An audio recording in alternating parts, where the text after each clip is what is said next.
I'm puzzled. Are you really seriously suggesting that Jesus Christ was a mushroom? Put pretty blankly, yes. Surely you don't suggest that Jesus Christ and his various disciples were not human creatures. Yes. You are dealing with a secret cult, a secret society. The stories of the New Testament contain certain incantations, certain magic names, which were really the names of the mushroom. No, but the writers, Matthew, Mark, Luke, John, these men who wrote the story, you are telling me they did not exist? No. None of them existed? No, it's part of mythology. It's part of mushroom mythology.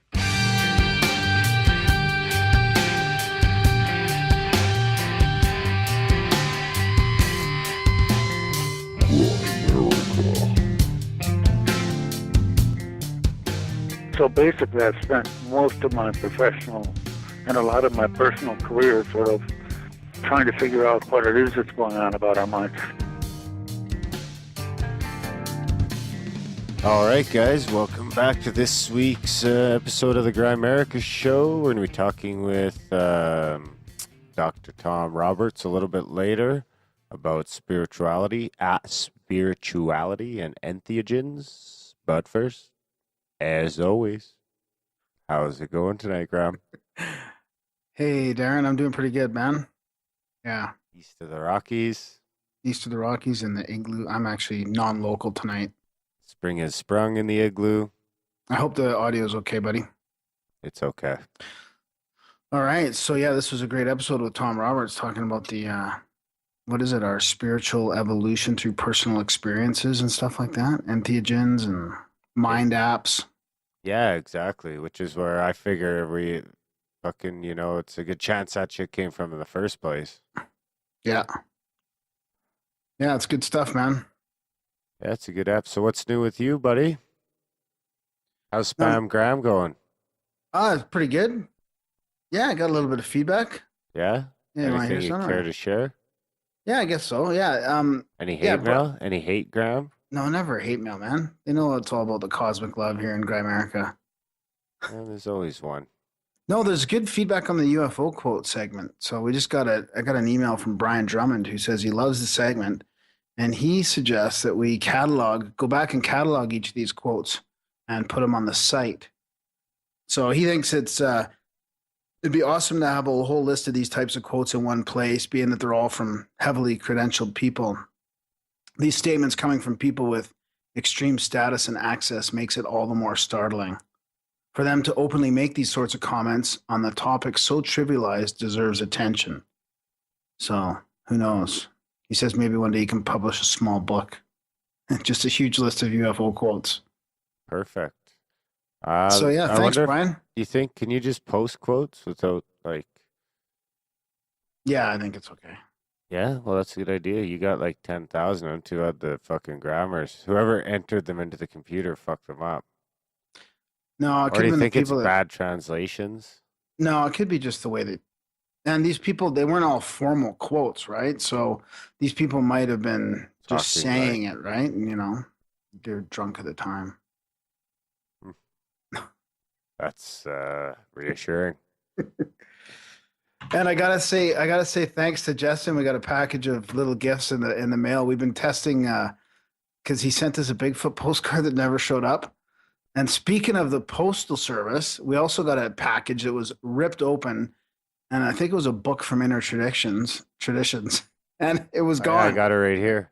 Yeah, I tried to call the 1-800 number to figure out what happened to our book that was missing, but they had no fucking clue. They couldn't help us at all. So hey, we have a postal carrier listening in Calgary too. What is going on with your postal service, buddy? It just says reject. No, it got rejected by the USPS. So it's like it never even got into Canada. I know there's no Canada. How did it get to our PO box? So it's propaganda, man. They're like, fuck this. We're not sending this shit out to Canada. What was it again? I think it's Baldur's Magic. Sweet. It's like Norse shamanism and shit. Oh, man, we got to do that. Yeah, it's too bad, really. Well, we could always just get it on the Kindle. I mean, get an electronic version. Yeah, I think the post office is having some issues right now, man. So I hope everything's going War okay. on the post office. I think so. Honestly, I think there's some disgruntledness going on. So Really? yeah. So, anyways, we did get the package from Justin, and thank you very much. Now, I was in your kitchen the other night doing the podcast. The night before the package arrived, and I'm thinking, I need a new coffee mug. I need like a paranormal coffee mug. And then what shows up? Bigfoot. What was it? Searching for Bigfoot coffee mug. Looking for Bigfoot coffee looking mug. for- The slick looking mug. Oh, I love it. It's exactly is what I the need. Bigfoot? It looks like I forgot it in my truck, but I'm looking at the picture. Is he like 3D'd out of there? Yeah. Nice. And Yeah. then yeah, thanks, Justin. I got the little Bigfoot holding the snow globe with the little baby Bigfoot in it. That's perfect with my new baby. Oh, that's awesome. Yeah, thanks, buddy. Yeah, we've been Justin and I have been having some crazy synchronicities about emailing at certain timings with emails and stuff like that. So there's something going on there. I want to say hi to Justin's fiance too, from his friends up in Canada. She's a listener? No, Justin's fiance. She's a listener? Oh, I don't think she's a listener. Oh, so you're just saying hi.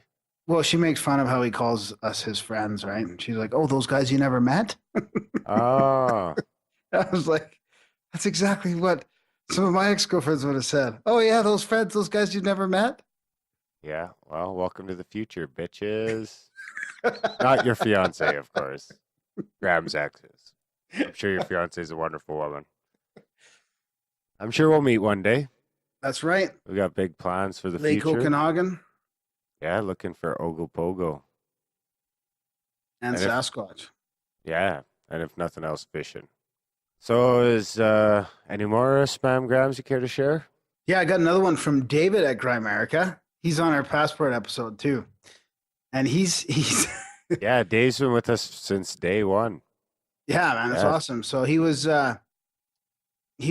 suggesting we get a guy named Chad Kalick. I think that's how you pronounce his name. Kalik? Kalick, yeah. That's a ghost And- guy, right? Yeah, American Ghost TV or something like that, or I don't know.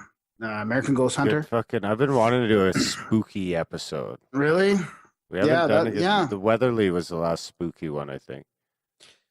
Yeah, Chase talked a bit about ghosts too, I think. Yeah, but he came out with a documentary called A Blood Red Summer, and then he also is coming out with a truther one. I watched a preview of that. It's pretty crazy. Did you watch that yet? The preview of Truther? No, what is it? A movie Yeah, it's a new documentary about 9/11. called Truther? Yeah, it looks pretty crazy. I should check that out. Yeah, Is it out yet? I think it's like tomorrow. Actually, I'm not sure, but I think it's really close. And he wants us to have Chris O'Brien on too, which would be pretty cool. Maybe to have Red on during the interview. Red Pill Junkie and Chris. Chris So, O'Brien.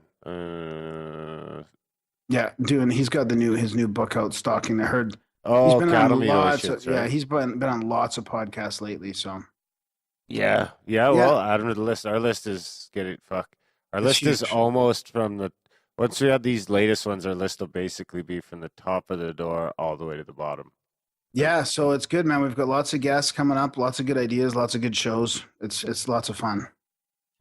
Yeah, good times, fast times. Grimerica Igloo. Hoonology, the Hooniverse. Barry Hoon said that. What did he say? We're riding the edge of the blade or something like that, or we're right on the edge of the blade.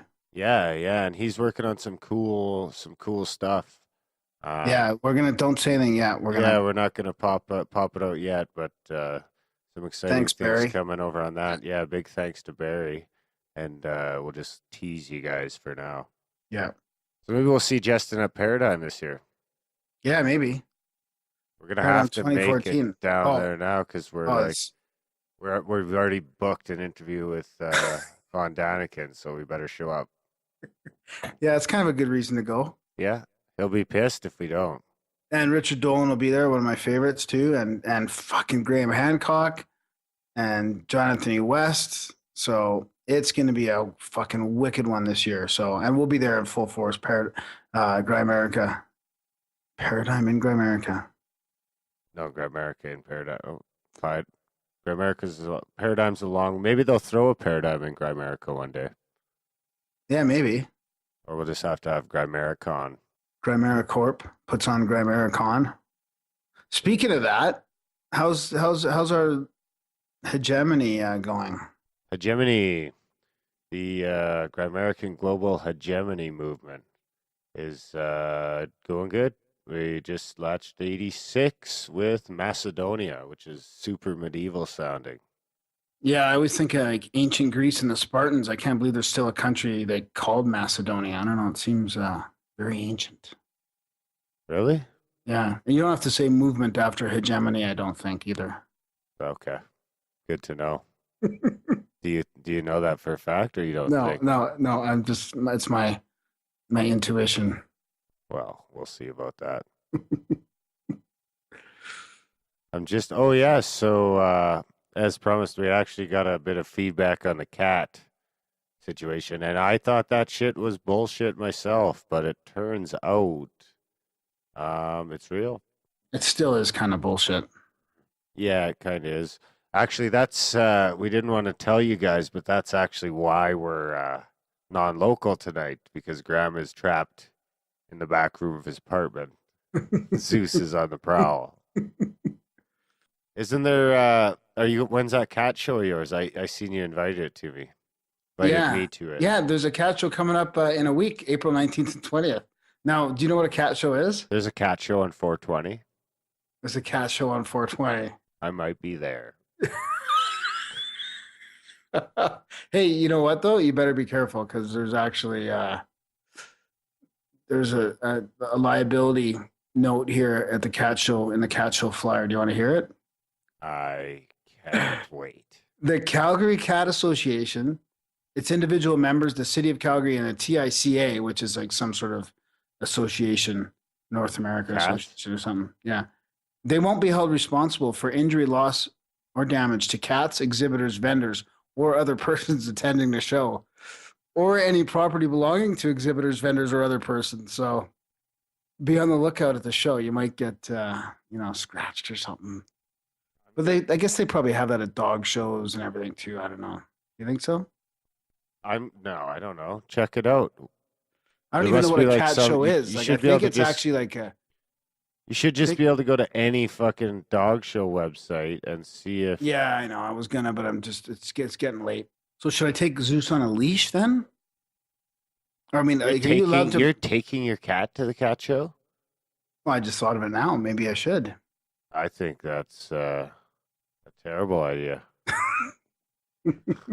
I don't even know what a cat show is. I have a feeling it's like like the best in show for cats. Really? You're putting Zeus in the cat show. No, I'm not putting him. The plot thickens. No, I was gonna take him to watch. You're a cat show guy. Well, I might be in on that. I didn't know it was on 420. What day is that? I think it's two days, the 19th and the 20th. So that would be if I go, it's gonna be on 420. Saturday, Sunday, or something probably. I think Saturday will be Easter dinner. So we got some audio of Zeus and Graham. That guy, a 22-pound cat named Lux, and it all played out in a dramatic 911 call.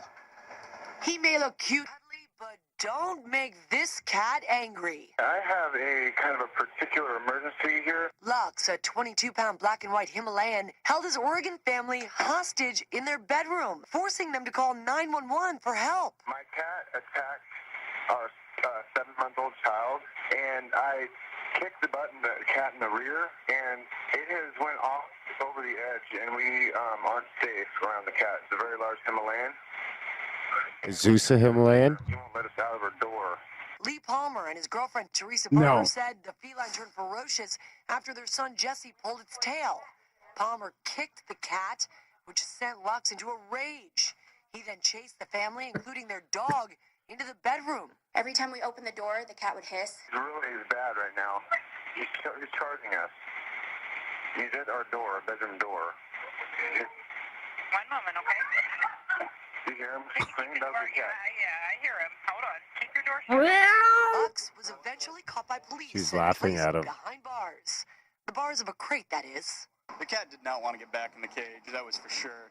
In a Facebook post early this morning, Palmer writes, "The cat is very loved. That is why he is still here. We had the option to let the animal control take him, but decided to give him a chance. I'm a very caring, hardworking father that cares about my son, cat, dog, and girlfriend. I did kick him away from my son. You would too. All right. So what's the moral of the story? Don't kick your fucking cat, right? Like the The cat's cat was obviously being scratching the abused. baby. Still, He was you don't have to kick defending. it. He was defending himself. He was The cat's defending his probably been family from a I bet crazy the cat's cat. been abused or something, and this is the result. Yeah, that's something a cat person would say. That's a big cat, though. 22 pounds. Holy fuck! I used to have a big Mancoon, like part Mancoon, and it was only like 14 or 15. So Tyson's like 27, I think. is he? Yeah, but like a 10-pound cat would fuck him up. He's a solid little doggy, eh? Yeah, but he's a pussy. He wouldn't fare well against a cat with that scrunched in little face of his.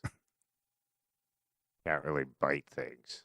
So it looks like we can almost guarantee we'll be giving something out at the end of April.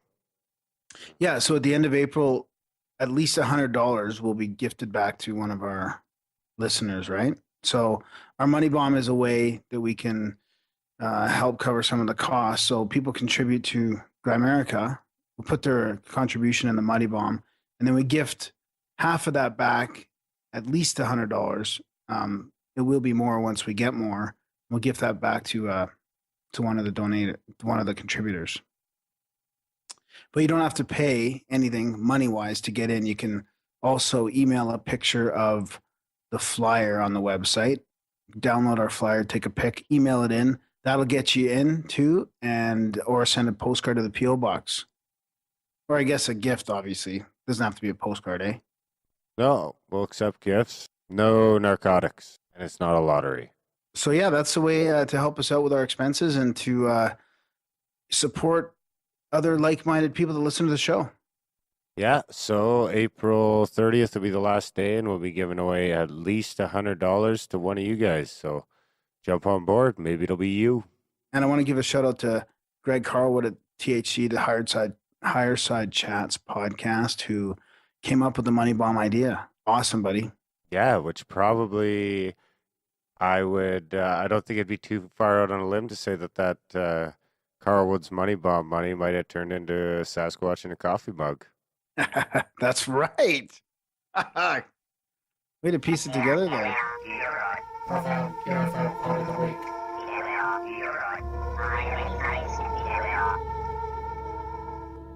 Wow, that sounds like it's the Graham's Profound UFO Quote of the Week time. Was it Grams now? I think it was always Graham's. Okay, I'll let you have that. You can let me have that? Yeah, 100%. Okay. Congressional investigations are still being held on the problem of unidentified flying objects, and the problem is one which there is quite a bit of interest. Since most of the material presented to the committee is classified, the hearings are never printed. That's from Congressman William H. Aries in 1958. Ooh, is this a 2 for a week? This is a 2 for a week. Nice. Short ones. Saucers exist. I saw 2. They were intelligently flown or operated, evasive tactics, formation flight, hovering. They were mechanisms, not United States weapons, nor Russian. I presume they're extraterrestrial. That was from Lieutenant Colonel Richard Hedrick, radar bombing expert, 1959. Radar bombing? Yeah. Nice. What would his nickname be? Dickhead. Head, Sorry. head dick? Sorry. Head of Sorry. dick? Dickhead? Sorry, Richard. Wonder if he's still kicking. 59, he could be. Well, hopefully he doesn't sue us. Ain't nobody got time for that. So who's up next? Anyway, we got. We should jump into. You know what? We should probably jump into our call with your friend. Yeah, this is our call with Joanne Bean, who is a lodge keeper and a spiritual healer. She practices all kinds of modalities of healing, including massage, cranial sacral, Reiki, that type of thing. And she does sweat lodges, and she's helping organize a local event here on April. Oh, now I can't remember date, 21st, I think. It's in the show notes, and it'll be on the interview. And she's also got people from around the world participating in this One World Drum ceremony of drumming, meditation, prayer, dancing, that type of thing, to focus on the intention of basically healing and love for the earth, that type of thing. Good time. So we'll play that right now and pick you guys up in a few minutes. And with us here tonight in Grimerica is Joanne Bean of Asani Healing, and she's going to talk to us about the One World Drum ceremony that we mentioned a few episodes ago. So welcome, Joanne, to the podcast. Hi, Graham. So we talked about it a little bit, but could you describe for our listeners who are basically all around the world what's going on with this One World Drum ceremony? Well, actually, I'm going to be leading 3 ceremonies on April 21st. Starting at 10 o'clock in the morning, I'll be down in Vulcan County at the Carmen Gay Teepee Rings, doing a ceremony there to bless the water and just say some prayers and sing a few songs in Native tradition. This is the Carmen Gay Teepee Rings, so it's a sacred site. Mm-hmm. Then at 2 o'clock, 2:14 in the afternoon, I'll be at the Eau Claire Market, or Eau Claire Park, actually at the Peace Grove. There's a circle of 12 trees and a boulder in the middle. We've used that circle a couple of times for previous events, and it's an awesome spot, very central, and it's right adjacent to the Bow River. Oh, cool. There's a boat launch. Yeah, there's a boat launch just there. And that's at 2:14 in the afternoon then on April 21st?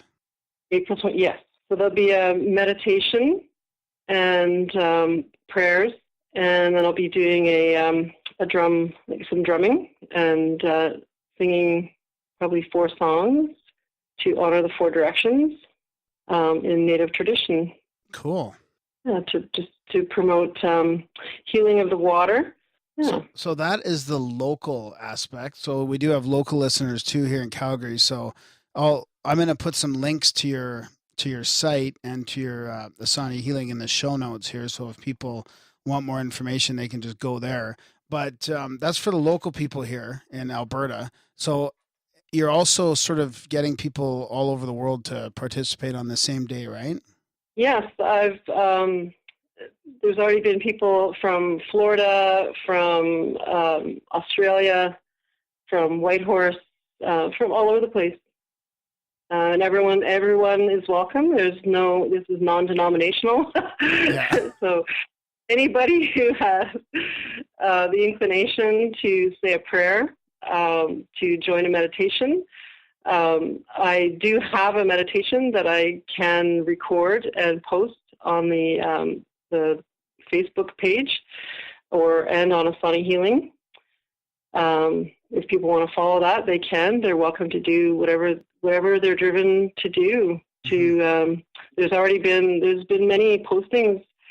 There's been lots of people around the world already who've been guided to do meditations, to pray, to sing, dance, drum, whatever, in an effort to stimulate more love and healing, to promote peace in the world, and to heal the Pacific of the radiation that's leaking from Fukushima.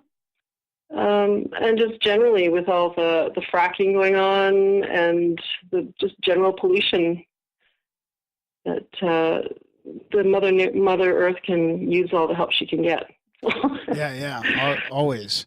And this is coordinated close to Earth Day, right? What day isn't there an Earth Day too?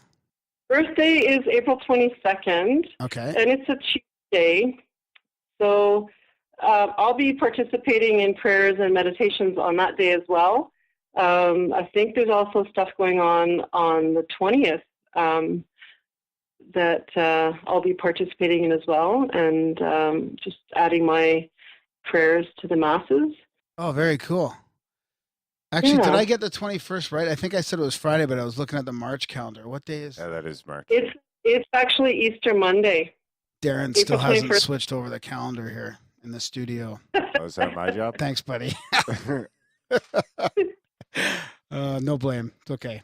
So Joanne, what about? I mean, that's a great idea. It's cool. Cool that now we can reach across the globe and people can actually participate in this type of thing. I mean, we've had guys on the podcast talking about the Global Coherence Initiative and people doing meditations online from all over the world and trying to increase their heart's coherence and stuff like that. So it's cool to be able to be a part of this.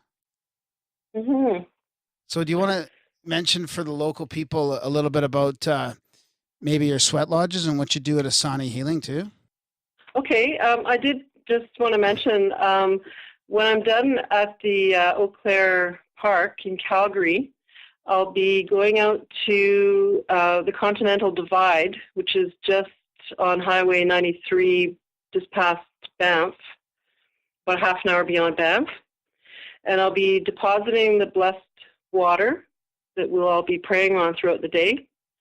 That is the point where the waters drain to the Pacific. Oh. So I'll be finishing my day at the Continental Divide. And I've got some folks from Banff and Canmore who have said they might come out and join me there. So you do like a little ceremony there? So I'll do the same ceremony there. Yeah. We'll pray and drum and sing. Very cool. Cool. Yeah. So can anyone kind of join you there? Yes. If they want? Yeah? Okay. Okay, so tell us about your sweat lodge and your healing. The sweat lodge. I talk about it on the show a little bit because I've been a couple times and I love your sweat lodge, and every once in a while I mention it after I've been. So. Well, it's a healing place, right? It's a healing ceremony. I've been doing sweats for 6 years now. The first 2 years I was doing pretty intensive, like anywhere from 2 to 5 times a week, every week for 2 years, learning the songs, learning to pray, and learning to how to use my prayer to heal. And I learned that in my healing process that now I can hold that space and help others through that same experience. So I'm a lodge keeper of the Sleeping Buffalo Lodge. And it is a community lodge. It's a mixed lodge. It's a healing place. Yeah, it's my experiences there so far have been great. Yeah, very comfortable, very healing, very hot. That's the point, isn't it? Yeah. I'm going to take Darren there one of these days. Maybe. Yeah. Awesome. Next one's on Sunday. Yeah, I noticed. I don't think I can come. Darren's, are you a Ojibwe, Darren? Ojibwe. So what about, you also do cranial, sacral, and Reiki and massage and stuff too, right, in your practice? Yes. I've been a massage therapist for 23 years, and I've been doing cranial, Reiki, myofascial work for about 18 years. And then the last 6 years doing the traditional native healing, spiritual healing. Wow. So you still practice all those? You kind of combine them together, or like you still do practice variations of all those? Yes, I can do any of those like pure, or I can do a combination and sort of blend it into a massage as to what sort of use whatever tool is needed to address whatever problem presents. Yeah. I noticed a huge difference when I was having a massage from somebody that was not in the room with me, if you know what I mean. Like they're kind of off in La La Land compared to somebody who's like actually practice energy healing and stuff. And I noticed quite a difference. Yes. I had another question about that. So you do this in different locations, right? So if people go to Asani Healing, they can find out where to try these out. Yes, I work out of my home in Champion, Alberta, which is about an hour and a half southeast of Calgary. I also work 2 days a week in a Gemini physiotherapy clinic in Vulcan. Okay. And I do mobile service between Calgary and Lethbridge, so in southern Alberta. That sounds great, Joanne. We're going to link to all that in the show notes, and hopefully, hopefully if people are interested, they could do that. And yeah, the Sweat Lodge is in Champion too, so you never know. That's great. Thank you so much, Graham and Darren. That's awesome. Yeah, you're welcome. Thanks for coming on. And if we don't talk to you before the ceremony, all the best with that, and hopefully, you get a good turnout with some good positive people. Yes, thank you. Thanks to Joanne Bean for coming on to chat about that One World Drum Ceremony. You'll be stuck at work. Doesn't that just kill you? Oh, yeah, right. Yeah, I'm going to have to sneak out back behind the sea can. Or go to the shitter, man. Yeah, where's Graham? He's been in the bathroom for like a half hour, and I'm praying and meditating on the earth. It's just Could you just hear you tapping on the floor? No, I don't. You don't drum on your own. I can just meditate or pray. Or hum. Or you could just maybe shake your leg under your desk. No, it should be good. I'll be at work too, but let me know how it goes. I'm actually going to harass you probably at that exact time for like 10 minutes. No problem. And then you should have your coherence thing on too. M-wave. That's a good idea. My inner balance from Heart Math. Your inner balance, Heart Math, M-wave, coherenator. So I suppose that about does it. Of course, you guys should check out the site. There's been some really fucking great blogs firing up over the last week or two. Mind you, we always have great blogs, but they've just been firing out last week or so. Yeah, I just put one out myself finally too. Yeah, which was yours? Can you not remember being in the moment? Can we remember not being in the moment? Yeah, that's what it's called. That's man. It's just about. Thanks, buddy. It's just about when you're. Can you remember when you're not present? Like if I go back a few years and try to remember something, if I wasn't present at that time, could I actually remember it? Like does my mindfulness or being aware increase my memory? I don't know. Just some random thoughts and shit like that I had. Wouldn't it be weird if it was the opposite? Yeah, exactly. The background stuff gets picked up. Yeah, like your brain slowing down on entheogens. Yeah, and then our buddy Jared Grace fired one out about Disneyland, Ghost in Disneyland. It's spooky.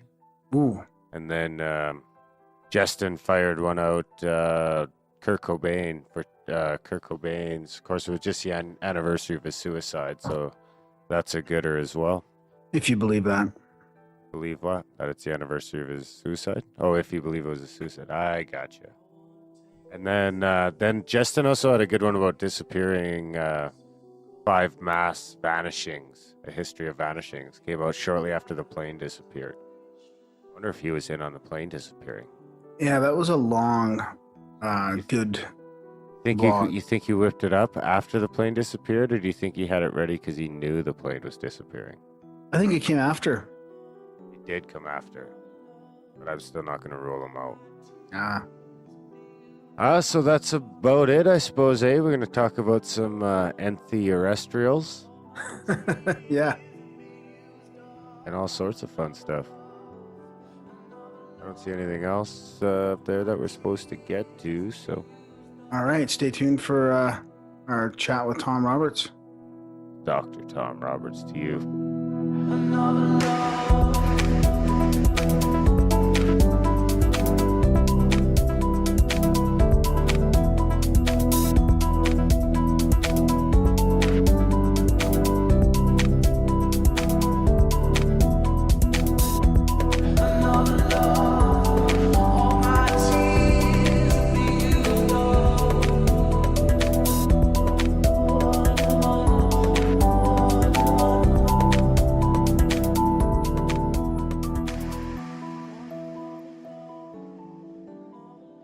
Okay, guys, tonight in Grimerica, we're joined by Dr. Tom Roberts. He's going to talk about some of the healing power of psychedelics and spiritual growth and such. But first, and you know, psychedelics is always something we're a little partial to here in Grimerica. So, but first, how's it going, Graham? Hey, Darren. Doing pretty good. We're in the new studio, I guess, the new igloo, as you want to call it. And we've got Tom Roberts here, as Darren said. So what is the future of our minds? Can we expand our cognitive abilities through psychotechnology and entheogenic research and experimentation? Tom is redefining consciousness and adding dimensions like the mind-body multi-state theory. Are we entering a new religion? A religion based on personal spiritual experiences of enlightenment and not just from an ancient text or dogmatic institution? Tom's been PhD Stanford. He's an emeritus professor at Northern Illinois University, where he teaches Foundations of Psychedelic Studies as an honors program seminar. It's the world's first university cataloged psychedelic course, and his major related publications include The Psychedelic Future of the Mind, How Entheogens Are Enhancing Cognition, Boosting Intelligence, and Raising Values, The Spiritual Growth with Entheogens, Psychoactive Sacramentals and Human Transformation, Psychedelic Medicine, New Evidence for Hallucinogenic Substances as Treatments, Psychedelic Horizons, Snow White, Immune System, Multi-State Mind and Enlarging Education, Religion and Psychoactive Sacraments, that's an entheogen chrestomathy, and the second centering book, More Awareness Activities for Children, plus a few others. Now, Tom is also, this is big stuff here. He's a founding member of MAPS, which is the Multidisciplinary Association for Psychedelic Studies. Co-founder I'm actually subscribed to the newsletter. Oh, good. Co-founder of the Council on Spiritual Practices, launched the Rising Researcher Sessions at conferences, and actually he even originated the celebration of Bicycle Day. So, Tom, sorry about the long intro there, but I wanted to get all that out because we've got lots to talk about here. So welcome to Grimerica. Thank you. I'm glad to be here. So I suppose right off the top, maybe we could give a quick rundown of just to our listeners who haven't heard of you, who Tom Roberts is and how you came to be such a big voice in the entheogen world. Well, you covered most of the important details in the introduction, thanks. Sorry about that. I was a graduate student at Stanford. Actually, I drove to Stanford from Connecticut during the Summer of Love, 1967, and on the radio were the songs like, when to go to San Francisco, wear some flowers in your hair, and so forth. But I wasn't much interested in that. I was going to get a doctorate in educational administration. Stanford is about 40 miles south of San Francisco, but I sort of picked up a lot of the San Francisco culture when I got there and got quite interested in psychedelics. And I had my first experience in February of 1970 and started working at Northern Illinois University in that August, and have been lucky in being able to direct my career originally, which was entirely educational psychology, picked up a little psychedelic stuff, and now that I'm retired, all that I'm working on is psychedelics, and I'm interested, unlike most people who are interested in psychedelics, I'm interested in the psychotherapeutic and medical uses. I'm interested in the intellectual and cultural and religious uses. So I'm trying to get across to society that psychedelics have uses beside adjuncts to psychotherapy. So what's your latest work there? You sent us something called Mind Apps and the Neurosingularity Project. Yes, in fact, I'm polishing it up a little bit every day. There are two books that are coming. Well, there's a pair of books and one single that are coming out. The pair is being edited by Hal Ellens at the University of Michigan, and its title is Seeking Sacredness with Psychoactive Substances, Chemical Paths to Self and God. And I have two chapters in that. And then the one that I sent you is Hal and I are co-editing a sort of a spin-off from his original project, and our title is the Psychedelic Policy Quagmire. And we're collecting articles and chapters that have to do with psychedelic policy, but aren't specifically oriented toward the religion angle. And we're actually right now are trying to figure out when to set the deadline. Originally, it was going to be next Tuesday, March 31st, but we realized we've got to set it back, so it'll probably be the end of the summer, and the book probably will be out very late this year, early next year, but it'll be policy-oriented. So the one I sent you on mind apps, which is an idea I've made up, I'm very proud of it, by the way, and singularity was going to be a chapter in that second book. Can you hear me? I have a feeling I've lost you. No, we can hear you fine. Okay, good. So can you go into mind apps a little bit? Sure. The idea is very simple. In our electronic devices, we have digital apps. And when you add them into your cell phone or whatever you have, you're able to do more with your digital device. So what I'm saying is that there are also apps that you can install in your mind. And we can learn to do different things with our minds with the mind apps, just as we can learn to do different things with electronic devices with the electronic apps. So then psychedelics are one family of mind apps, but there are lots of others like meditation and martial arts and prayer routines and breathing routines and so forth. So a full view of our mind would have to include our ability of our minds to work in all of these different mind apps. And my little specialty in that is psychedelic mind apps. And I try to show people that psychedelics are good for lots of things beside psychotherapy.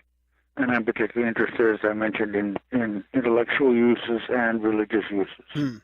So I'm hoping this idea of mind apps will catch on, because once people start thinking about the possibility of installing apps into your mind, suddenly the whole field just blows open for all kinds of possibilities. Would you say that those mind apps could be installed through what you call psychotechnology then? Is that the term you would use as an umbrella for all those practices to improve your development or to develop your mind? Yeah, that's exactly it. I originally used the word psychotechnology, meaning a psychological technique for influencing the mind.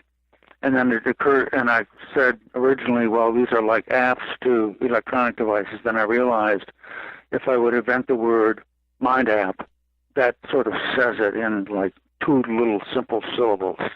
And people sort of understand it when you say, at least I hope they will, understand the word mind app. So yes, a mind app is a psychotechnology or a technique for using the mind in different programs and different apps in different ways.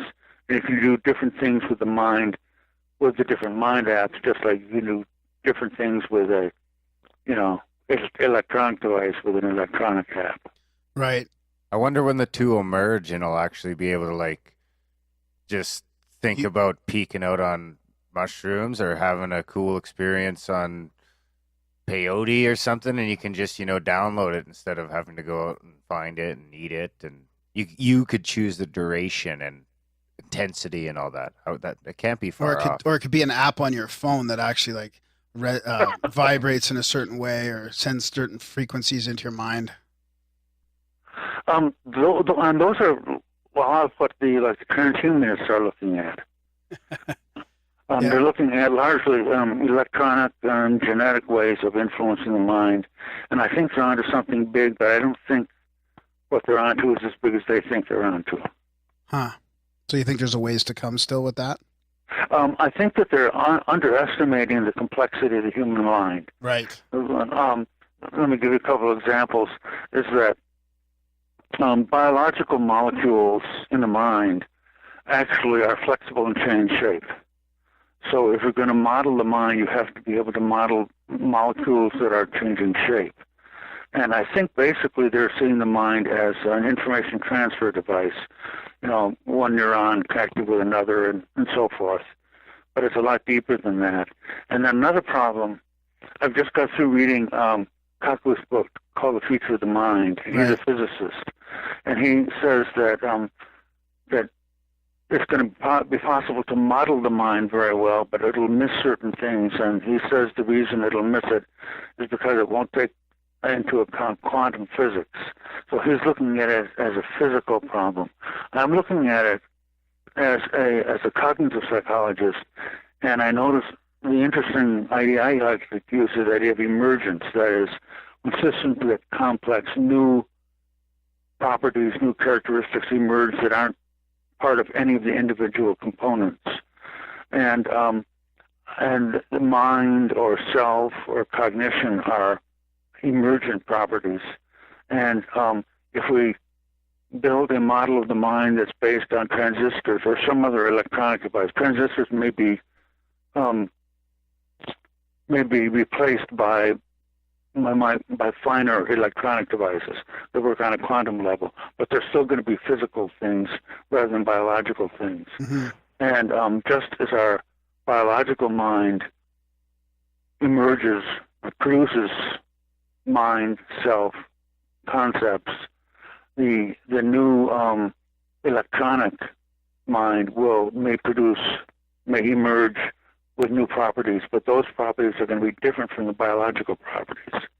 Or another very simple way of saying is that carbon basis has resulted in certain emergent properties that we call mind or self, and silicon-based complexities will emerge with other types of properties. That's interesting. So I really think they're onto something really good.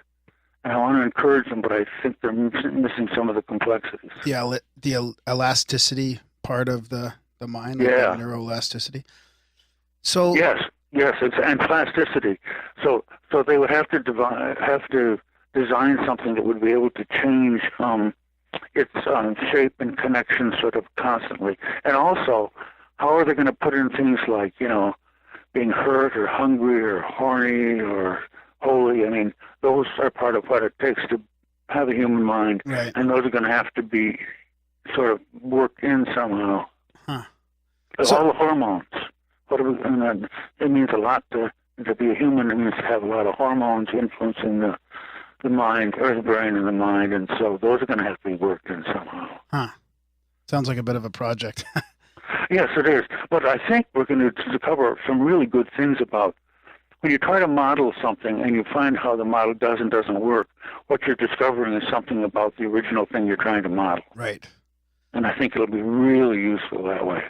So one of the things you're trying to model, or I wanted to bring it up this way, is I don't think people realize that the future of psychedelics or entheogens are going to be used for cognitive enhancement or development, but you're actually thinking about that, looking into that. Could you explain a little bit about that?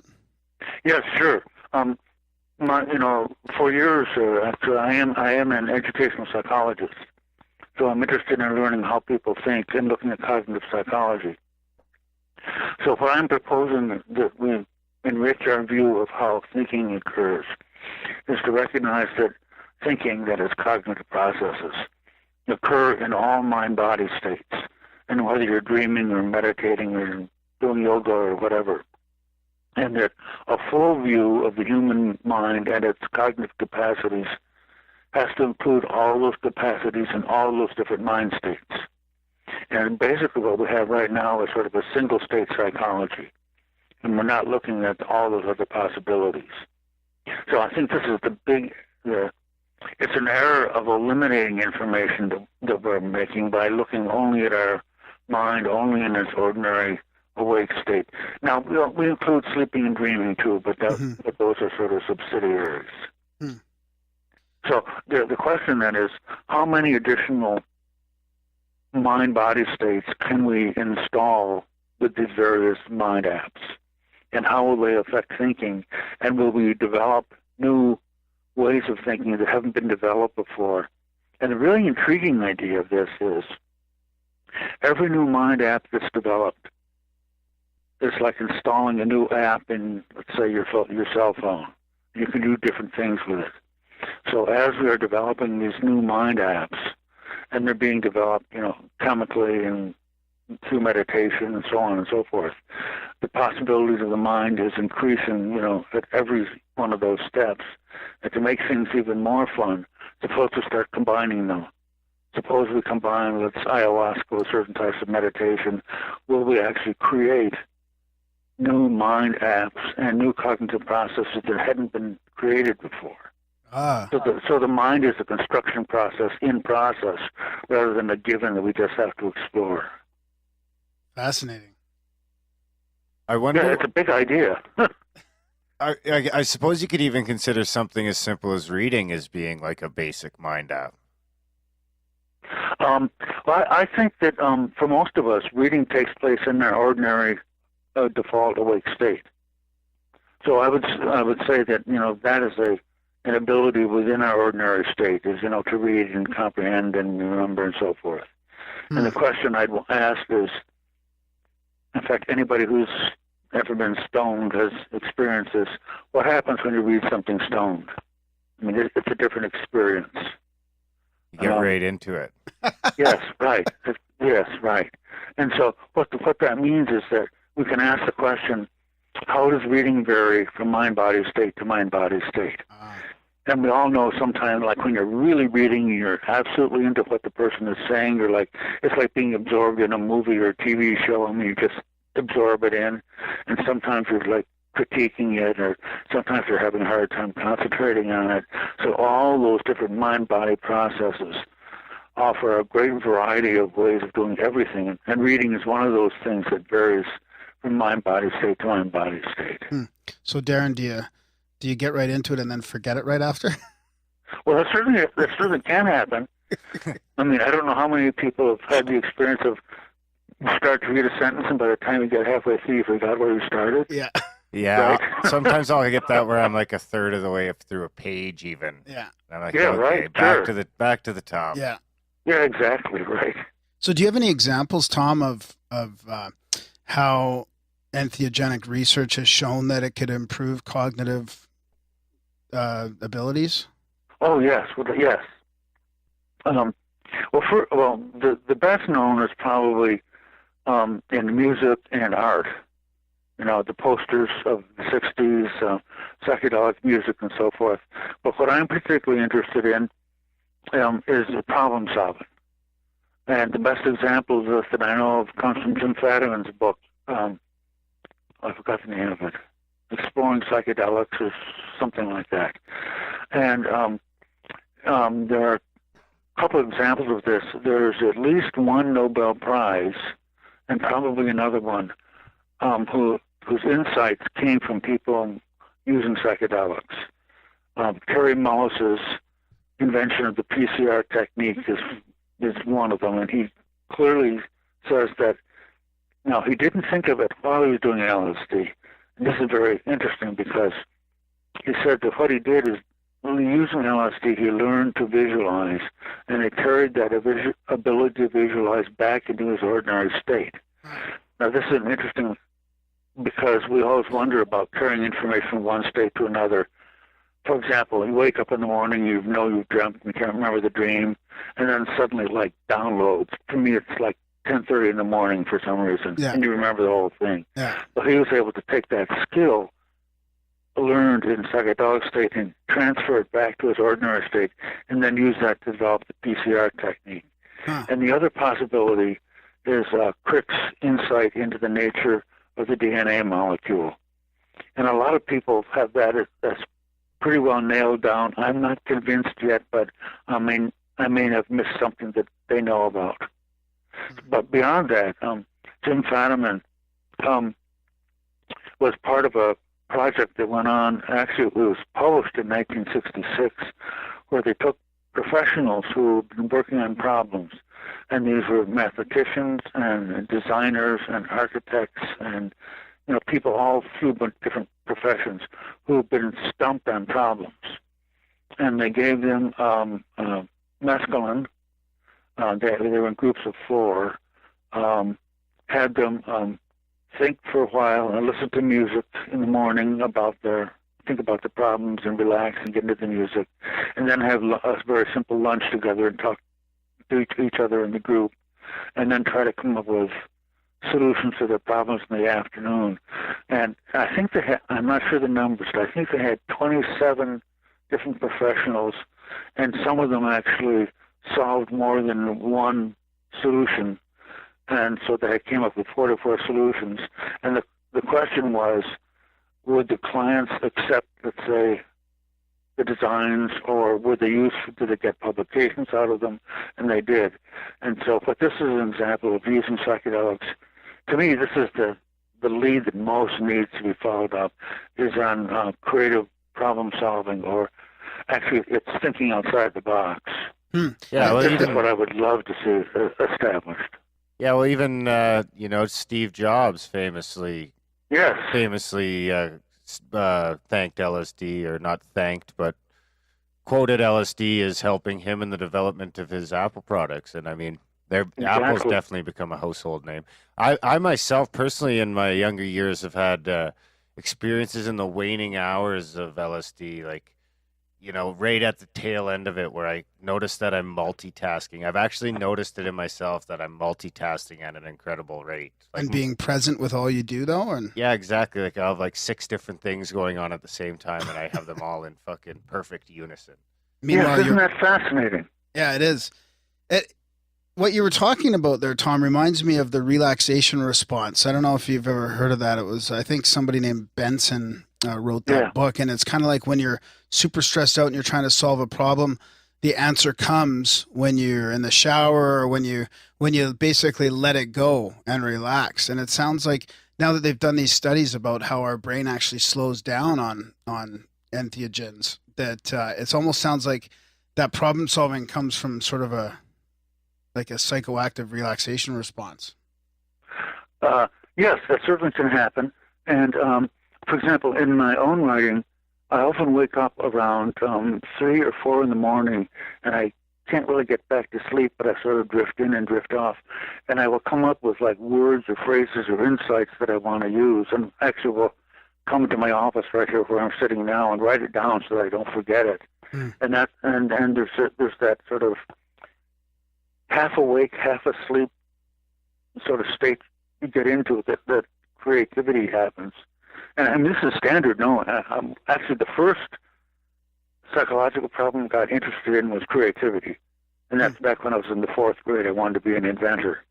And I asked my mother, how do you learn to be an inventor? Which was the creativity problem when you're in 4th grade, right? And she, couldn't give me a very good answer, because nobody has yet had a good answer. But part of the answer is that part of the answer is the ability to use these different apps, different mind apps, to produce different mind-body states, and to use different thinking processes, and then, of course, to come up with different solutions. So with me, it's often like in the wee hours of the morning, and I've definitely learned I've got to write it down or I'll forget it. I used to use my iPhone voice notes for that.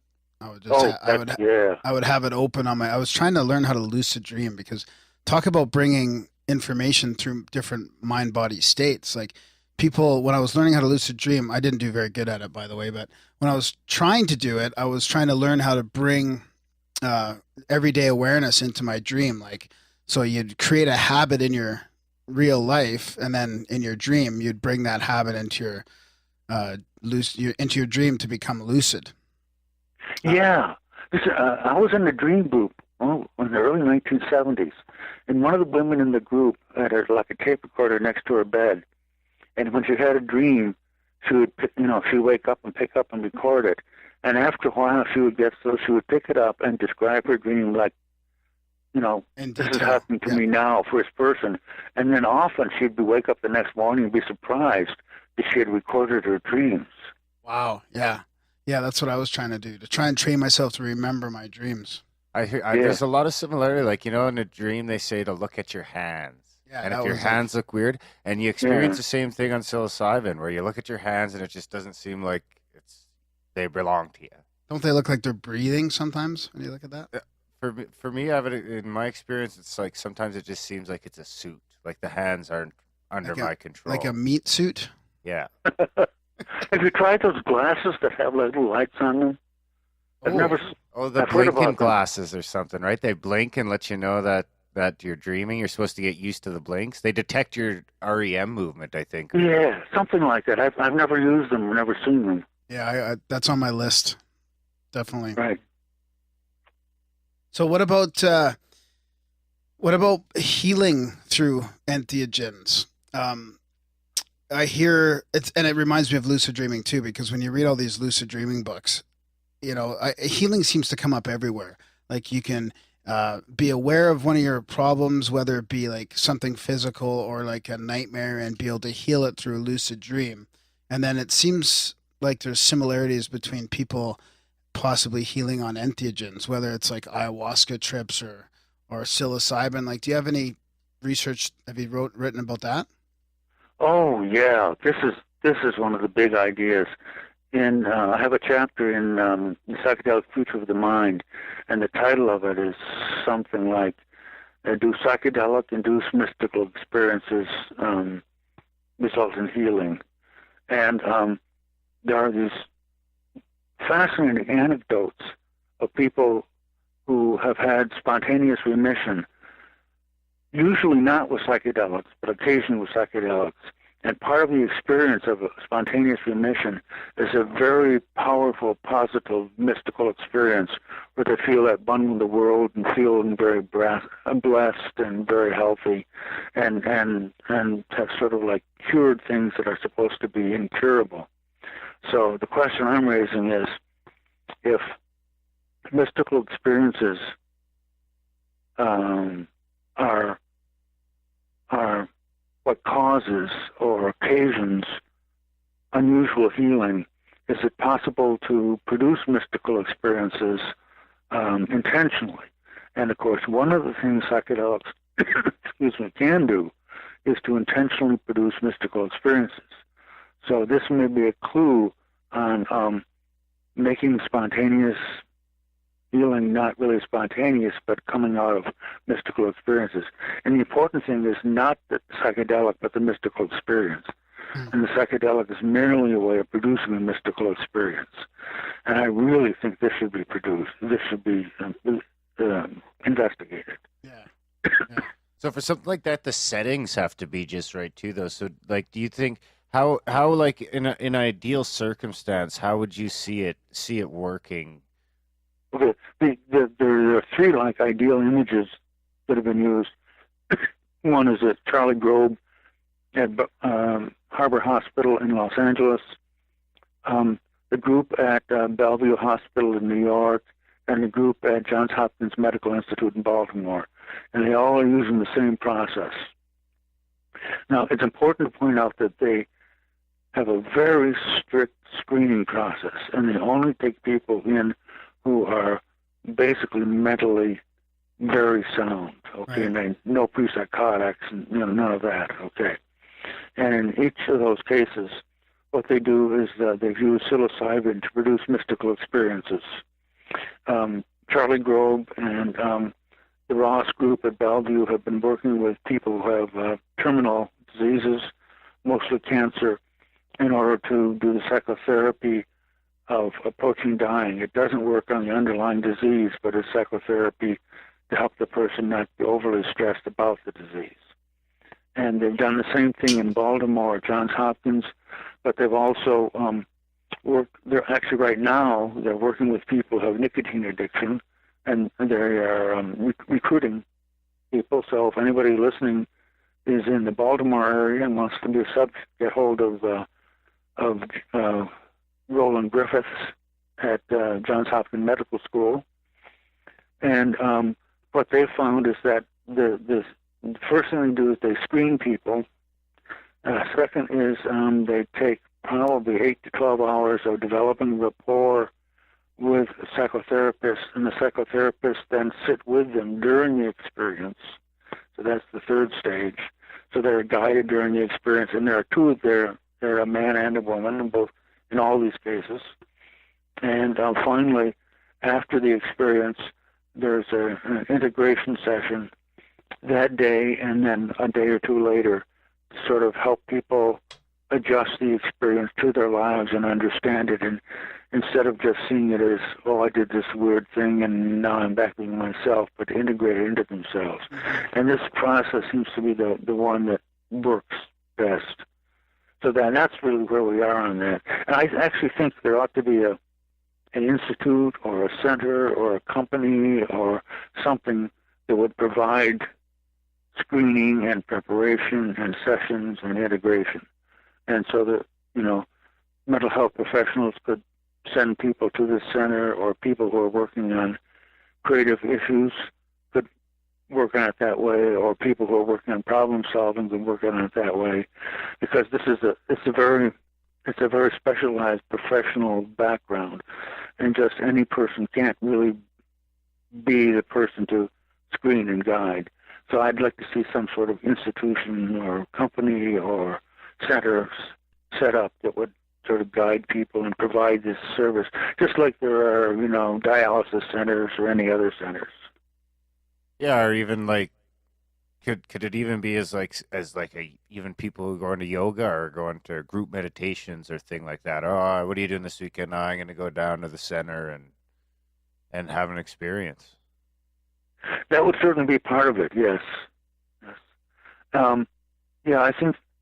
Well, MAPS, of course, Multidisciplinary Association for Psychedelic Studies, is developing professionals who will be able to work in these centers.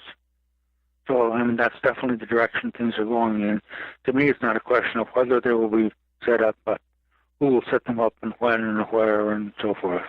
And there's no reason they have to be set up, in the United States, Canada or the Netherlands or Switzerland or the Scandinavian countries might be more open to this than we are. Yeah, probably.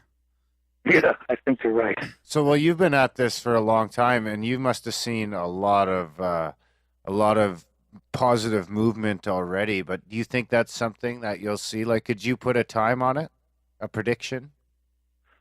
I'm extremely bad at predicting things. Okay. But the direction we're going is clearly that direction. And it's a very hard thing to predict. Suppose, for example, in the U.S., suppose a senator's wife is an alcoholic and she gets treated with psychedelics and gives up her alcoholism. All of a sudden, it sort of catches on. Okay. Or I think the two areas that are going to catch on most likely are post-traumatic stress disorder, and that's basically Mithofer's work with returning veterans who have not been able to be treated by ordinary treatments. And the work that's going on with Grobe and Ross at Bellevue and in California as death anxiety. I think those are the two areas that will catch on, and they will then open up other possibilities. Like addiction work or whatever. Yes. Oh, yes. The Johns Hopkins are working. One of the most difficult drugs to get off is nicotine, and they're having. I'm actually pretty good results with nicotine. Yeah. I'm in the middle of trying to give it up as we speak. But you. Good luck. Yeah, I know. I've switched to smoking my own rolled organic tobacco cigarettes. Oh. That's like my phase out. I'm going to go to these for a while, and then that's as far as I've got so far. Well, I wish you good luck, and I hope you'll sort of think someday, what am I doing? I don't really need these things, Or just put them off every day, put them off a little. Yeah, or just realize that you're a slave to nicotine. That's right. Or have a good blow-out mystical experience and give it up. Yeah, that's right. He's trying that too. Right. So speaking of healing and stuff, you hear guys like Graham Hancock talk about ayahuasca. I think it was healing his pot addiction and other people treating their alcoholism through entheogens. That must be opening up quite a bit. Yeah, it is. And what we need is some good, hard scientific evidence for it.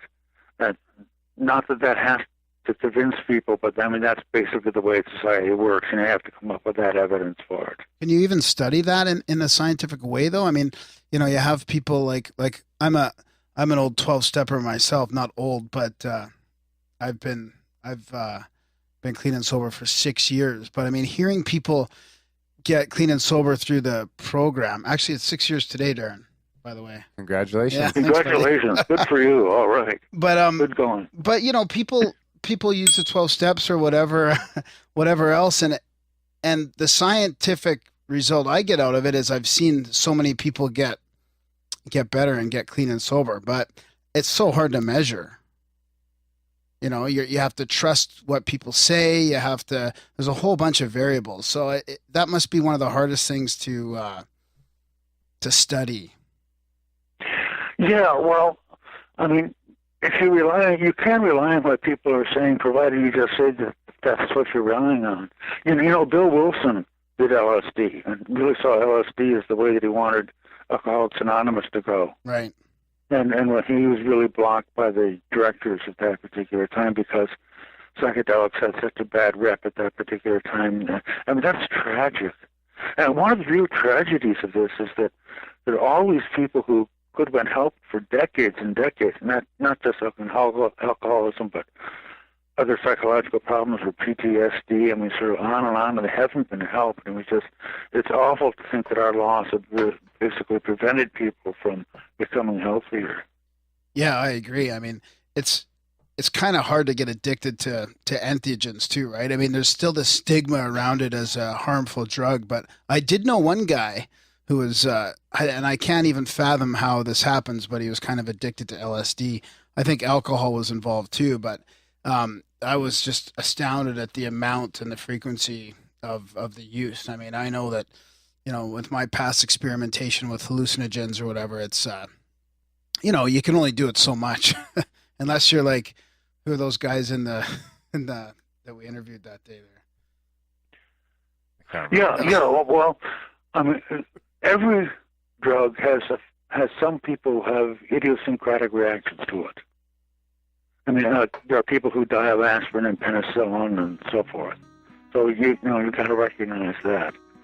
Also, I can understand if somebody like has a very emotionally positive LSD experience, you want to repeat it. Right. Now, usually what happens, and this is in my case too, I discovered, you can't repeat it. Like, it's not reliable that way. Right. So you sort of realize that, okay, this is not a drug you can use that way. But to some people who never really sort of realize that.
Yeah, I think I read one of your chapters in the spiritual growth with entheogens, and you talk about that a little bit, how, you know, don't think this is going to be all rosy, like you're just going to be able to have a spiritual experience every time you drop acid or do mushrooms.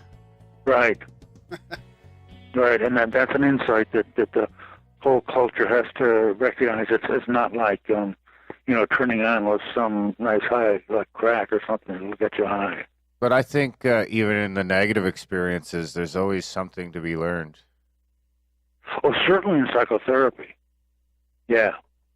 In psychotherapy, the negative experiences are often the ones that are most productive. But I think one really needs to do that with a psychotherapist who knows how to help a client work through those and understand them and integrate them. because it's also possible just to have a terribly negative experience and not resolve it, and have that sort of, haunting your life from then on. Like if Darren tried mushrooms again and then smoked his brains out to try and quit smoking, and then he ends up addicted worse to cigarettes. Yeah, right. Oh, we should make a We won't movie. prescribe that. Or how would you do that, Darren? Would you focus on like the nicotine itself, like try and get, like, I remember you on the episode we did, you were describing like the energy of the flame and the cigarette. I wonder, I think maybe you could have some positive results if you went into it with the intentions. Maybe that was the start of your actual quitting, that experience. No, it wasn't. No? That wasn't still a positive experience, though. It broadened my spiritual horizons, so to speak. Well, a lot of people who are experienced in the field say that, the most important thing is your intention. Yeah, exactly. Like, I find it's like, if it's just sprung upon you, you're walking, you run into your buddy, and then all of a sudden you eat some mushrooms, it never turns out positive. Sometimes maybe it does, but I find the experience is always going to be better if there's a little reverence behind it, and if you've planned it out for a while in advance and you're looking forward to it, and you've got everything kind of planned out. Those ones tend to be, it always being in the bush helps.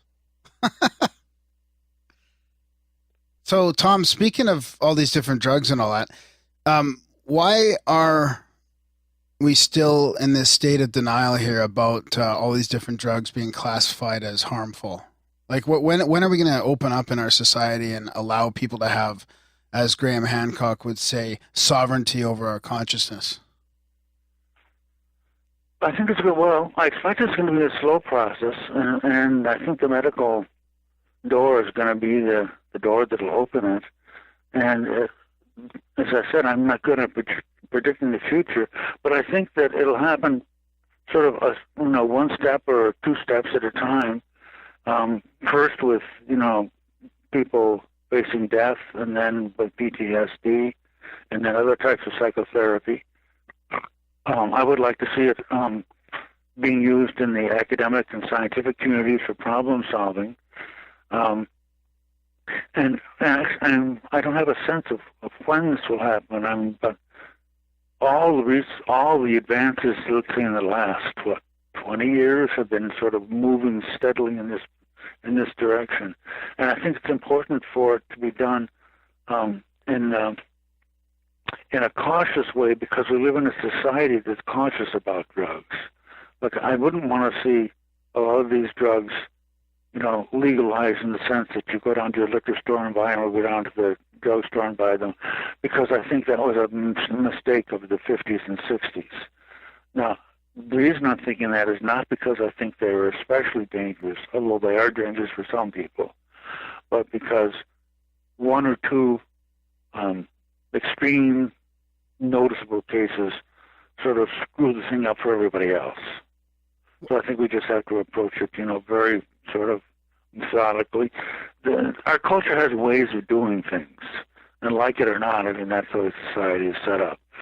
And approval by the various,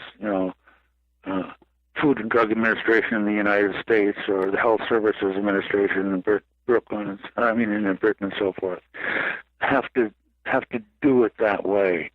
And it's frustrating that it has to be a slow process, but this is the way the process works. And yet, when I started getting into this field, nobody was doing anything in it.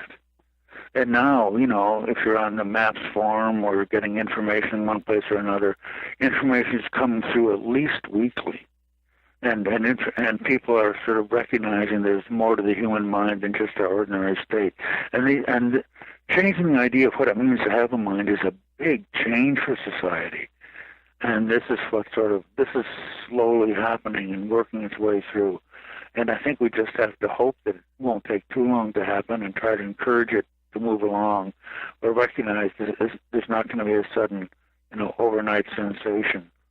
Yeah, the conspiratorial part of me thinks that it's like an intentional suppression, because, a lot of there's a lot of awareness and awakening that happens when people take these. Like Darren and I on the show have talked about, like, if if everybody took them, it would be a much more loving, a loving world, right? I mean, if we gave the people in power some of this, there'd be less wars and all this kind of stuff. So the conspiratorial part of me thinks that it's not just our system and culture right now. It's kind of like an intentional suppression by the institutions. But yeah, I don't think it's intentional. Okay, and I think giving to people in power, a lot of them would just freak out and get scared and get paranoid. And this is not what we want. Because if Stan Groff talks about psychedelics as being amplifiers of whatever's going on in your mind. Oh. And you take people who are frightened and scared and aggressive, amplify that. That's not what we need. Yeah, that's a good point.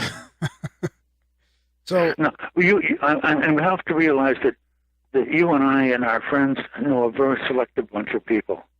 And they probably are not very representative of humanity in general. Yeah, I forget that a lot. Yeah, we all do, right? Oh, yeah. You're not cool. So I was fascinated by you talking about how the phases of religion in our past, and then how we could be entering a new phase that's based on our own personal spiritual experiences. Yeah, this is one of the big ideas that I find going on in the field. If we look sort of historically at the Reformation, say around the 16th century, especially with the invention of the printing press and movable type, actually what Gutenberg developed was not a movable type, but he developed a technique for producing lots of letters. It was a very technical craft sort of thing. Before they had to be individually made one at a time, and he developed a way to make a whole bunch of them. So that really made the movable type possible because you had all these letters you could use. So when that happened, religion changed from being oriented primarily toward ritual, church, things that you actually did, to books. And religion transferred from being rite and activity oriented toward reading books and understanding what the book said. And so basically what Protestantism was take the book as the center of religion and text as the center and words as the center, rather than church and ritual and rite as the center. Now, so that we've been living in the Protestant Revolution for the last 500 years. Now, what that did, of course, is to make text available to the ordinary person, provided the ordinary person could learn how to read. And this is one of the emphasis of why public education was originally started, so people could read the Bible. Now, I think we're going through a similar transformation now, in which primary religious spiritual experience is now taking the place of text. And through ayahuasca or peyote or meditation or prayer, they don't have to be psychedelic techniques. People are having their own religious experiences, and these are being seen as more basic, more real than text. And I think this is a big sort of like a 500-year transition. One happened like 500 years ago, and we're going through another one that's happening right now. So I think this is the big movement that we're making, and psychedelics are a big part of that. By no means are they the only part. Like the work that's being done in yoga and meditation and breathing techniques and so forth are other mind-body psychotechnologies that can have, don't always have spiritual implications. Yeah, that fascinates me, and because it's like I could speak to that myself. I mean, we've had experiences that have made me realize like there's something else out there, right? There's a power greater than myself or whatever, right? Through sound healing, and I've felt like my chakras vibrating, all kinds of crazy stuff that I kind of believed in before, but actually feeling it happen to me. Yeah. And it's, I can see people shifting out of that kind of dogmatic religion into more of like personal experience based. It's fascinating. Yes, it really is. And I wonder, when you think that, basically all our modern society comes out of this transition that happened 500 years ago. Are we going through another sort of big cultural, social transition that result in who knows what? And I love how it ends up, I think there's a power of us to look within too, and it seems like some of the spiritual axioms or whatever about, looking within instead of waiting for external circumstances and blaming external things. Like, it seems like when we did an episode where Darren and another guy were on mushrooms, and you could genuinely see like the love that they were feeling, like they were out there. And I think it helps people go within, right? Instead of like blaming everything else, it helps people go within and take some sort of responsibility for how they're feeling. Yes. Yes, one of the central ideas of transpersonal psychology is if you follow spiritual development far enough, if you follow psychological development far enough, it becomes spiritual development. Yeah. And that's by going into yourself deeper and deeper. Yeah. Oh, that's what I meant to say earlier. I was kind of stumbling there. That's one of the reasons why we wanted to do this podcast too, right? Is as things are opening up, I love to have to listen to people's experiences or whatever, and to have a platform where people can talk about whatever experience they're having without, ridicule or judgment or anything like that. Just kind of an open forum. That's what's great about what's going on with the internet right now. It sure is. Yeah, I guess it must have been hard 20 years ago. Like I suppose the audience is growing at a pretty tremendous rate. That's my experience, but my experience is not very typical of the average person. But I think that's true. For example, I'm now getting half a dozen times a year during the winter months mostly, seniors in college who are looking for graduate programs and where they can study psychedelics or transpersonal psychology. And those fields are coming along, and people are wondering more about them, and the fields themselves are developing. So we're going in a whole new intellectual direction of recognizing that the human mind can work in a lot of different ways, including spiritual ways, and psychedelics are just sort of one little technique in that much larger field. And they could even, if you listen to some people like Terence McKenna's chats about how they could even have played a more critical role in our past than we might believe. Yeah, I'm not really up on that. I've seen parts of it. I have no doubt that they've had important roles. Although the people I know of, I think are sort of overstressing that point. But imagine, our ancestors wandering around in the woods, 20, 30, 40,000 years ago, and they're hungry and they see this thing and they eat it, and suddenly, shapes start to change and they feel different. How would they feel about that? How would they think about that? They were as intelligent as we are, but they don't have this accumulation of ideas that we've got since then. For example, they have no idea about the nervous system. So what would they think about that?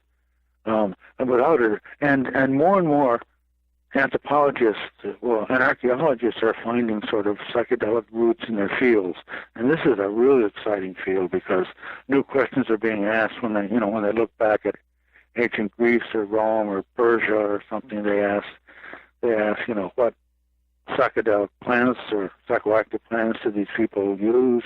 What did they think about them? How did they use them? How did they integrate them into their culture?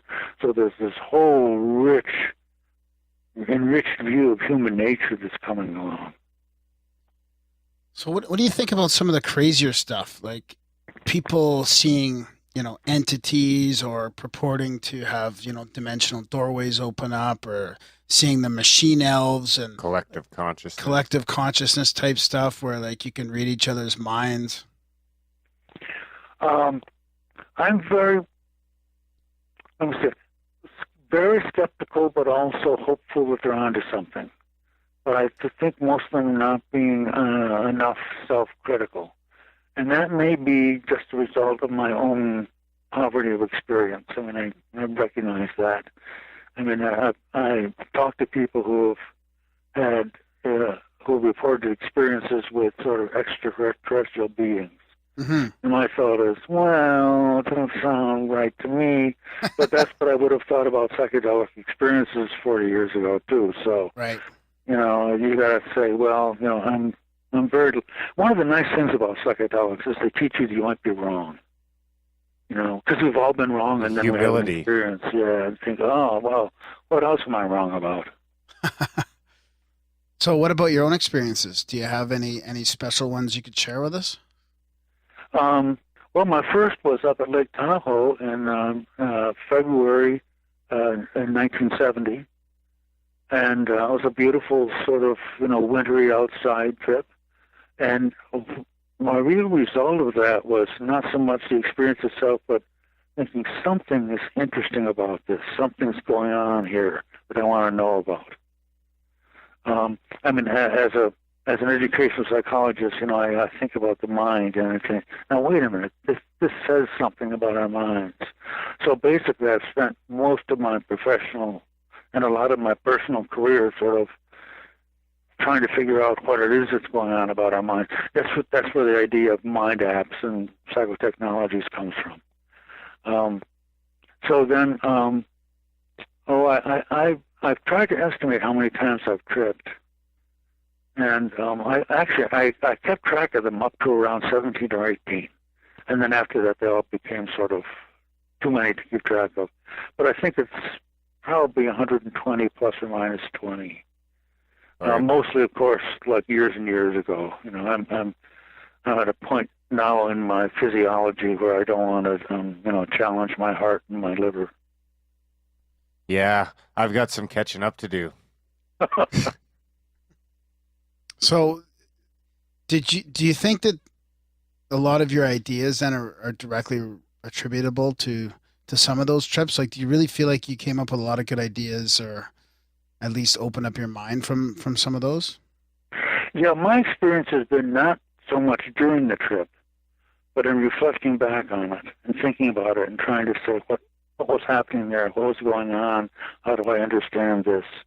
And without a doubt, my professional career and my personal interest in the mind and the way that our minds can work in different mind-body states and with different psychotechnologies and with different mind apps, and all this comes out of that. So the big realization for me is the recognition that our minds work in a lot of different ways beside our ordinary default state.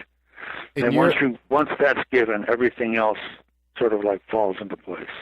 In your opinion, have you ever noticed an ideal condition or setting or format to kind of as an outline to sort of maximize the experience? Not for me. Other people have, I think. But my experience, other than I mentioned, waking up early in the morning and sort of letting my mind drift along on this. Actually, what I found is that if I think about these issues before I go to bed, and tonight might be a good example of that, my mind is sort of thinking along these ways, and then maybe I'll wake up around 3 or 4 o'clock in the morning. My mind will have thought through a lot of these things. And my experience is I'll come up with a word or a phrase that I'll know I want to use in my writing. For example, mind body state, psychotechnology, mind apps. Those words have appeared to me early in the morning. Wow. And I realized that there's more to them than just the word I want to use. Yeah. Have you installed any mind apps lately? No, other than tea. I'm a great fan of tea. I'm drinking caffeine right now and tea. Right. I just finished some caffeine. It's delicious. With some occasional inexpensive wine. Right. But no meditation or yoga or anything like that? Well, even no, and in one sense, I think I really should. I mean, I should. Actually, I probably would do some sort of mind awareness yoga, and people I know who've done it have improved, but somehow I'm just not feeling myself dedicated enough to, take half an hour or 20 minutes a day and do it. And I think that's a weakness in my part. And yoga, I definitely should do. Have you ever tried a deprivation tank? Yeah, years ago. My experience was boy, is this boring. Nothing is going on. God, when is my time going to be up? Oh, that's funny.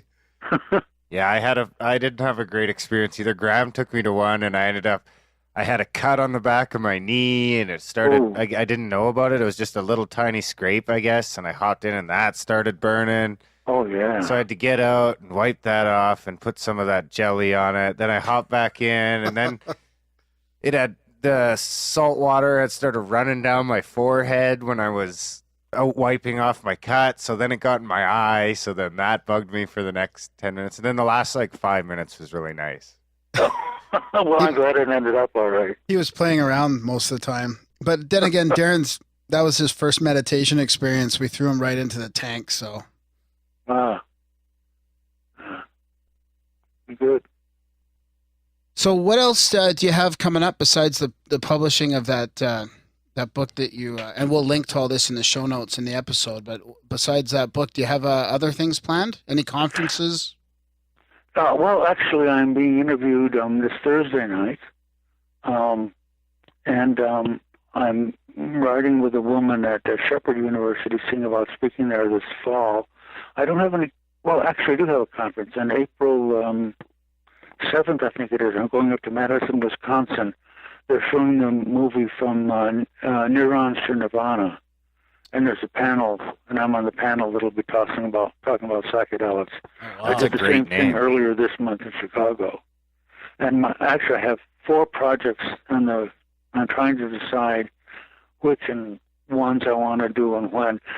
This last winter was a very heavy writing time for me. I wrote about 7 chapters for anthologies, and it's more writing that I really wanted to do, and I'm trying to recover from that.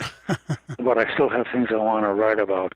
But I'm interested in writing a book, and the title will actually be Mind Apps, and it'll be a lot of the ideas we talked about tonight.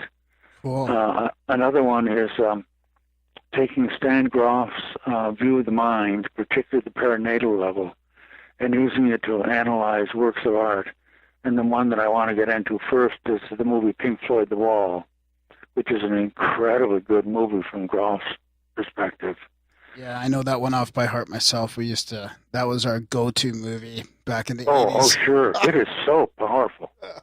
I mean, it's just, he starts off by saying, if you know what wants to go on behind these cruel eyes, so you know you're getting into his head. Right. It's just an incredible movie. I saw bits of it about 3 or 4 days ago on TV. So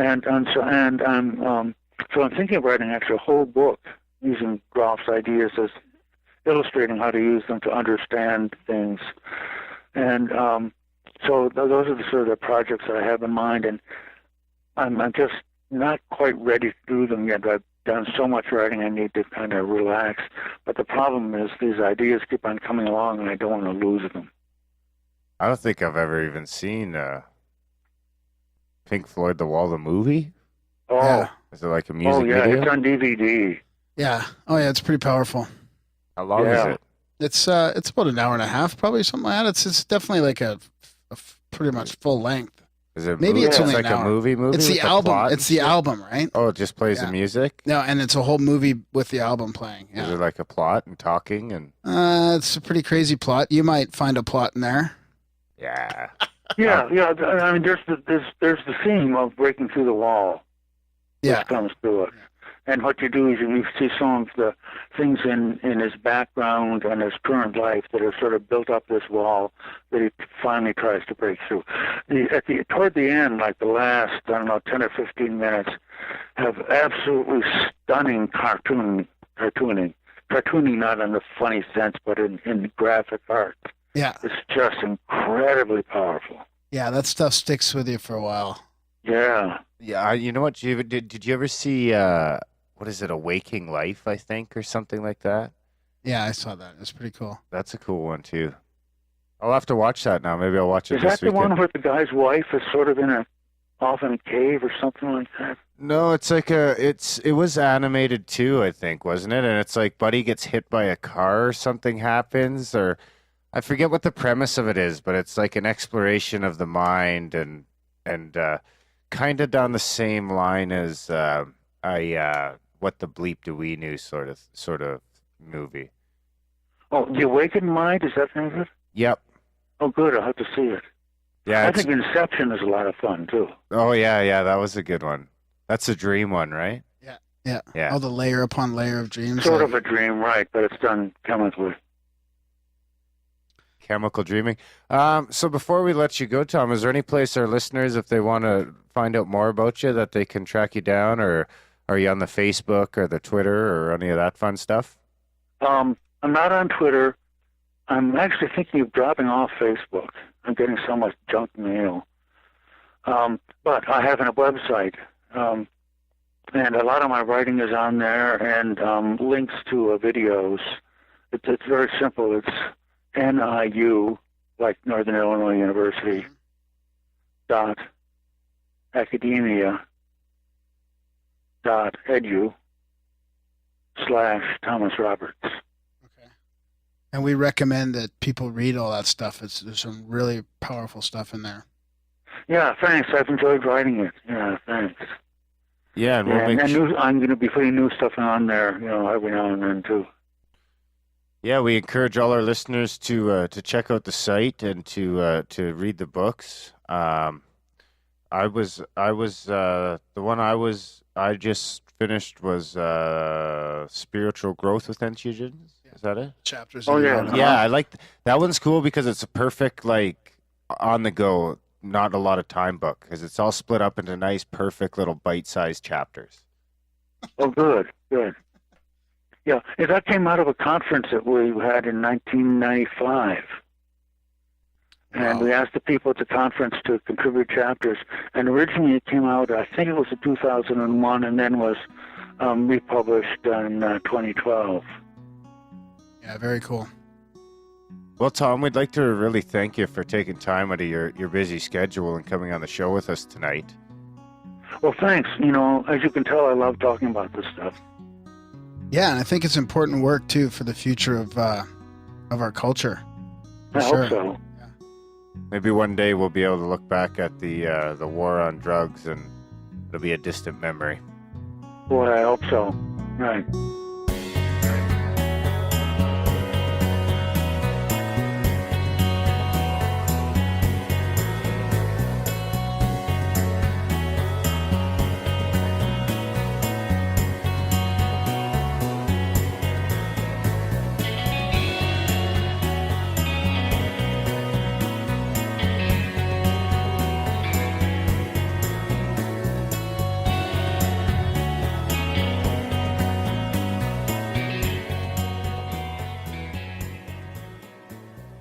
So what'd you think about our entheorestrials? Entheorestrials. Good one. I like that one because I can, like that during Grimerica psilocybis, I experienced a fairly very spiritual experience. So cosmic lovey-dovey. Exactly. One seen through the veil, buddy. You know what else? I agree with that. With what he's saying, I'm all over it. You know what else I remember you guys talking about? Feeling or seeing somebody walking down the stairs from above, right? Yeah. And I remember stuff like that too, where you feel like your senses, you're sensing so much more. Like you can feel, see your hand breathing, your skin and your blood breathing, or you know what I mean? Yeah. It's at that different level. Yeah. So maybe it opens shit up and you can see more. I think it does, man. I think it does. I think that's where fucking a lot of these religions maybe came from. But I think you don't experience feelings like that where you're getting fucking whipped with a fucking anything, or Well, there is a way you can torture yourself to spiritual enlightenment. That is one of the 7 ways. Yeah, but I think it was more likely the psychedelics than the quest to get there. Yeah.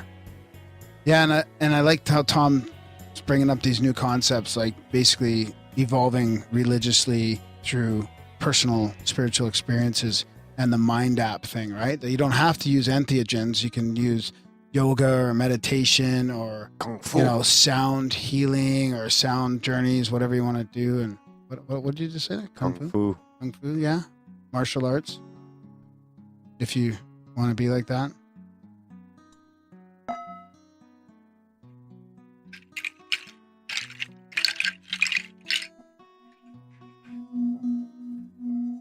Or Tibetan singing bowls. Or mushrooms. So yeah, we want to really thank Dr. Tom Roberts for coming on. And shout out to Smith de Mista. He's we use some of his music in this episode, so big thanks to him. And of course, you'll find links to all this stuff in the show notes, everything we talked about in the intro, Joanne's stuff, where you can track down more Tom Roberts stuff, and all the music you heard. Anything else? Dad? Spamgram. Spamgram. GRAHAM at Grimerica.com. Yep. Let's light up his inbox this month and jump on the Money Bomb fucking bandwagon, and let's really hammer into spring here. And we're coming up on our 1 year anniversary here, and just I think just a bit of over a month. Just over a month, yeah. Month and a half. May 24th, I think. Yeah. So we might. What is May 24th? Where's my fucking calendar? May 24th is Saturday. Sweet. So maybe we'll see about because we were talking about trying to do the 100th or the 1 year episode live, but we'll have to see. We expect it to be a lot further down the live road by now, and we haven't even started. Oh yeah, right. So. Yeah. I don't know if that'll happen. I'll have to talk to Micah. See how he can probably. It's probably not that hard. Yeah, we'll see. No promises. Because we have the YouTube channel already. I think you can do it through that somehow. Huh. I'll just point the camera at the floor. Ah. Huh. Or at you. No thanks. That's nice. I'll put the crotch cam on you. Oh, come on, buddy. That's terrible. Anyway, thanks for listening, guys. Yeah, thanks, Dan. We will see you next week. Another year flashed by like a twinkle of an eye. So much trouble like a pilot miles high. Lessons always learned, still getting lots of whys. Just gotta take a minute, step aside, cause my lights are flashing bright.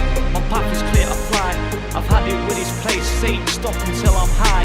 Number one slot, I can see in my mind. The light shine, the stars twinkle bright as I fly through the night. To my dreams I hold on tight. Grinding hard as ever, believe when I say every day's a challenge, got everything to gain. A brand new year, hear it when I say these are our days. Wake up, these are our days. Shape up, these are our days. Wake up, these are our days. Shape up, gonna make my mark, already made my aim. Track by track, I gain a little fame. Puts a smile on my face, knowing heads around the world be feeling what I say. Every corner of the globe, peeps be hitting play. Heads around my hood, they all relate to what I say. Every walk of life, colour, creed, them all awake today.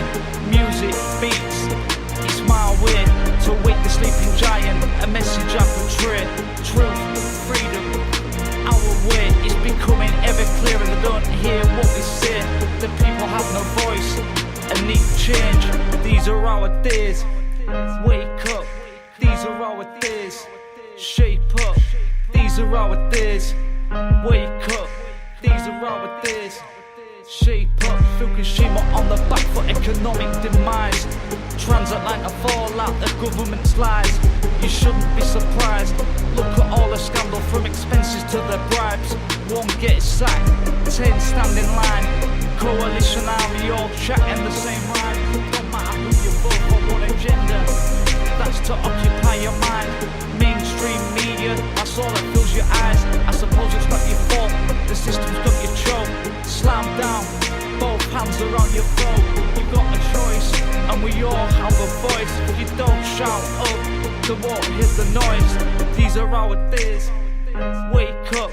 These These are our days. Shape up. These are our days. Wake up. These are our days. Shape up. There's a freak storm coming. We're in biblical times. Whether you sink or swim, it's for you to decide. But the truth is all around you. How can you hide? How must it take disaster for you to decide that something's kinda wrong? How more many lies until you're all left homeless, starving, hungry, and drying your eyes, drying your eyes, drying your eyes. These are our days. Wake up. These are our days. Shape up. These are our days. Wake up. These are our days. Shape up. Out.